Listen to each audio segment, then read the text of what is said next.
And he talked only to Channel 11 in person and also over the phone. He said his client was here at municipal court early this morning. In fact, he turned himself in right around 6:30, walked into the front door, went in there, was arraigned, and now he has a preliminary hearing set for around July 6th.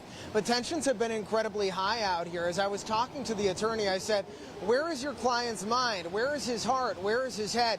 He said very few words about that, but what many people are now saying on social media and after talking with a number of folks is, how did Rosfeld bond out? This is a criminal homicide charge, so questions are swirling over that. When I walked inside to try to pick up the police paperwork here at municipal court, I shared with some folks in there that Rosfeld has been charged with criminal homicide in connection to Antwon Rose Jr.'s shooting death. Shot 3 times in total over there along that street. We were there as tensions were building that night, and many of the folks in here told me they're happy. They said it's about time. Some of them even shared smiles quietly as they were waiting to go in for their own court hearings. Now, this is a developing situation, and I do want to point out that Target 11's Rick Earl initially broke this story on air as well as on Twitter, coming to word about this charge and this arrest. I want to throw to the soundbite, though, from Patrick Tomasi, the attorney for the East Pittsburgh police officer. Take a listen right here.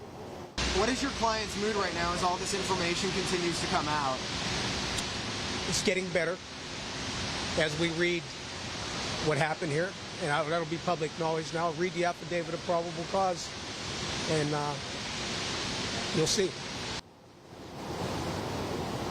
Yeah, he said right there, we'll see. He didn't have much else to say. We continue to press him with questions about this case, what's going to happen next with his client. He just said there's a preliminary hearing set for July 6th, but after talking with many people in the area and after speaking with protesters, their ultimate call throughout the last week has been that they wanted Rosfeld to get charged with criminal homicide.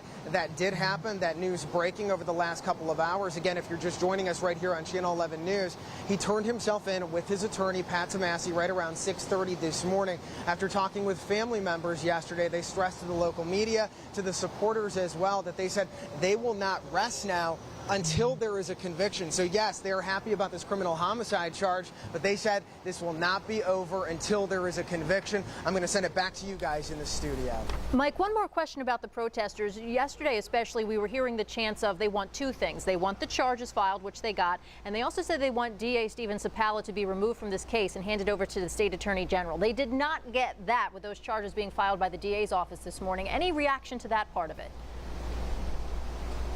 Catherine, that's something we're going to keep a close eye on. We heard those chants repeatedly, even as we were going to the steps of the city-county building. They said, DA Zapala has got to go, chanting it over and over again. At last check, the media has questioned Zapala about his plan in this case, if he will step off. And overall, he has said he will not recuse himself from this investigation. He said he's going to stick with it, but Antwon Rose's loved ones have said repeatedly that there is a bias, that they're fearful that there will be an outcome.